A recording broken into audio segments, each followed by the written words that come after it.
I'm a journalist with multiple sclerosis, on a journey into the heart of the wellness industry to see if there are better ways to manage my condition outside of conventional healthcare. We need treatments that we could use instead of Western medication. I think that there is some cow brain, ingredient that comes from cow brain. I'm dipping my toe into a range of therapies to find out how they work, if they work, and whether they might benefit me. The methods that we're using here have been around since time began. They've just been suppressed. I also want to find out if any of these treatments might find broader acceptance in the mainstream, and what barriers stand in their way.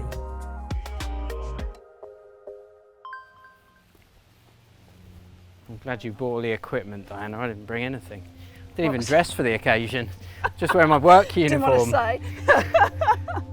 We're here. Hi guys. I think they think we're bringing food, but never mind. Hi. Over the past few years, goat yoga has established itself as something of a wellness cliché. Now I'd like you to just check in with the sounds that you can hear around you. So the sounds close by, but also the sounds further away. I wanted to know if it had more to offer, beyond its novelty value for hen parties and corporate away day team building exercises. For many people, I think that goat yoga kind of symbolises everything that's wrong with wellness. It's this sort of like slightly stupid, everything being taken too far, no connection to its kind of roots, and kind of a bit of a punchline. There is that, but I have brought so many people to yoga by goat yoga. What people say is that the goats allow them to forget everything for a while. Just for a little while, they forget. Yoga is more about mental wellness than physical wellness. If you haven't got mental wellness, you really don't have much at all, you know, because that feeds into everything. Do one more on this side. Do you get a lot of people with autoimmune diseases trying goat yoga and getting something from it? Yeah, I think whatever the illness, people will often disconnect from their body, and yoga helps to bring that back. Are we moving away to the pure essence of what yoga was?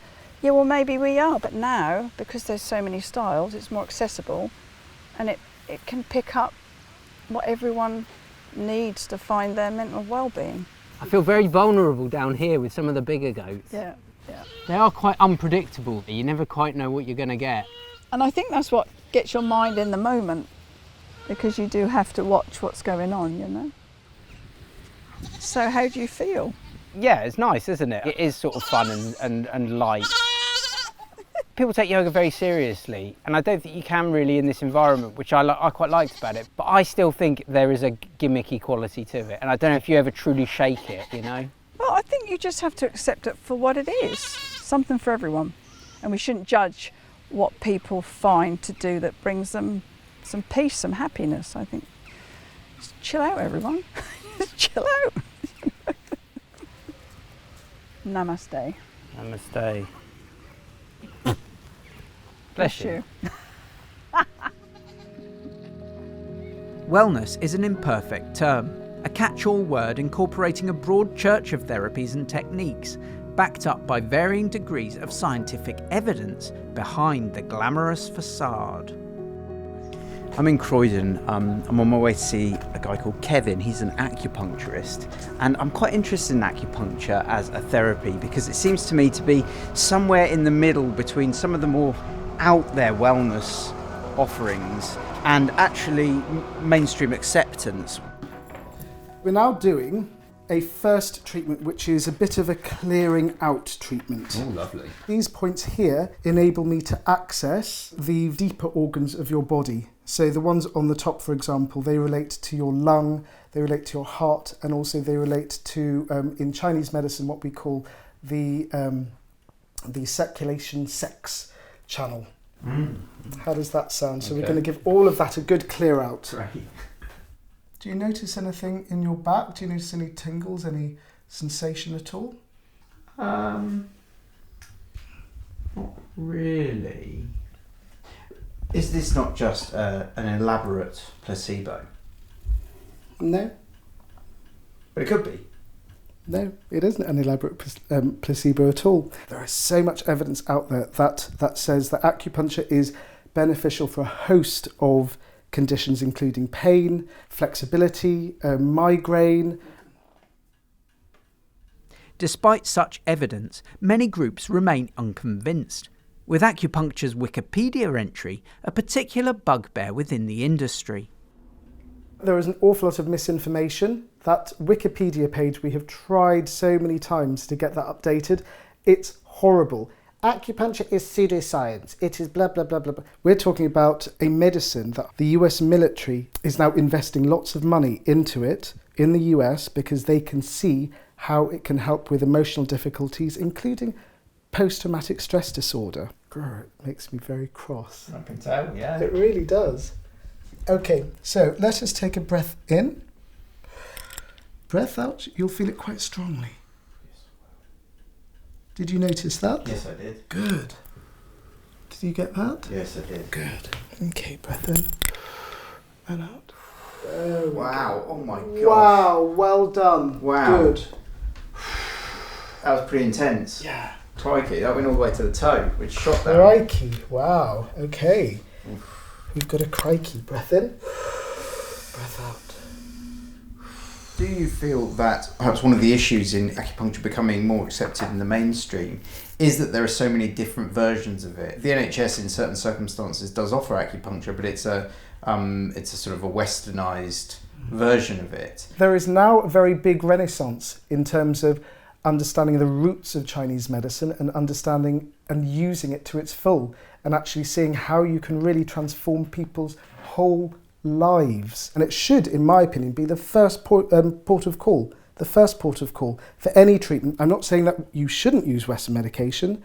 I'm saying that if there is a way of reducing the toll that Western medicines have on the body by reducing the number and the frequency of this, we should be embracing those things. I think it is happening. It is happening. Despite the mixed picture, acupuncture is showing signs of mainstream acceptance for certain conditions here in the UK. But some treatments aren't legally available here at all.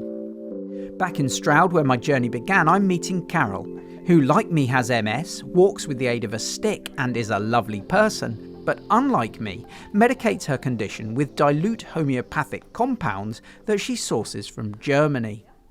So these are injections. The first box is cerebrum compar, which there's a problem with it in this country because of some of the ingredients. I think that there is some cow brain, ingredient that comes from a cow brain. Okay. Yeah.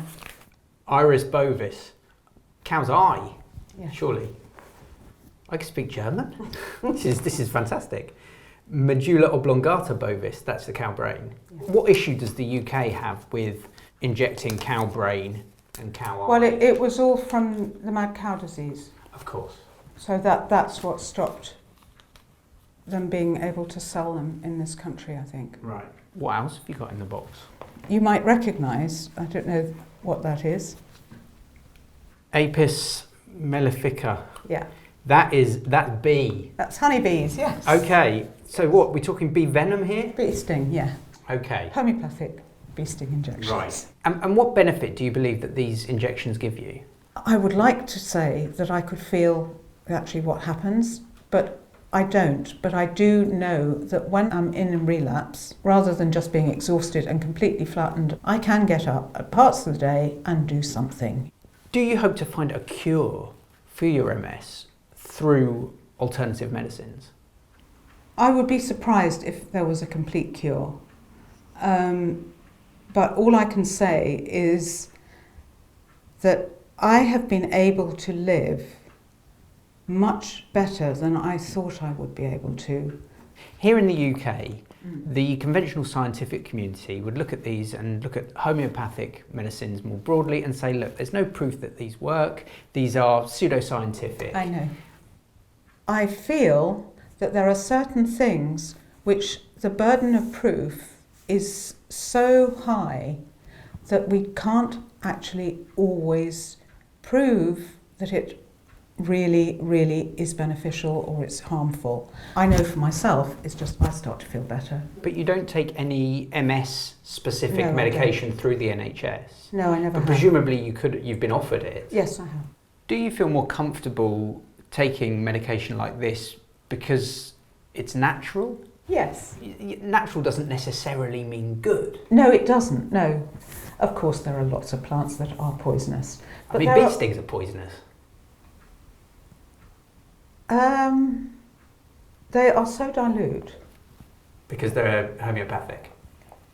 Yes, that I don't think you would actually poison yourself even if you chose to open all these ampoules and drink them. But Carol has invited me to take part in another treatment she relies on to manage her condition, eurythmy. It's not like playing squash, is it? You know, I'm not running around. I don't think so. No, okay. I think I'll be okay. I mean, what is eurythmy? Eurythmy is a Greek word, actually. Eu is harmonious or beautiful. Rhythm is rhythm. Eurythmy is a beautiful rhythm. Actually, originally, it's a performing art. So it's like a dance. What benefit have you seen in Carol? What I have seen is really Carol getting engaged with doing something for herself. When you have pain, there was also something that she could do herself to help that pain. Into my soul works the warmth of the world. I will to breathe the power of the sun.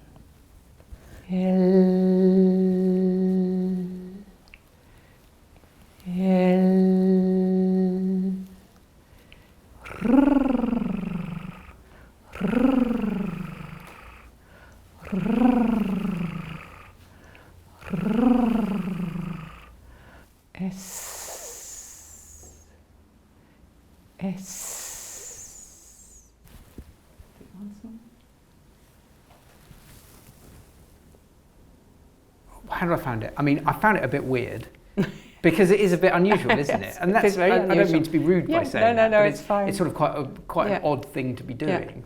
But I did enjoy it. Yeah, it is unusual, and I always say when someone comes new, I say, well, come for a session and then see if that sort of, is what you need or not. The doctors used to be able to prescribe. I mean, any doctor could prescribe homeopathic remedies or our therapies. Now they're not allowed, they're not even allowed to prescribe anything anthroposophic or homeopathic.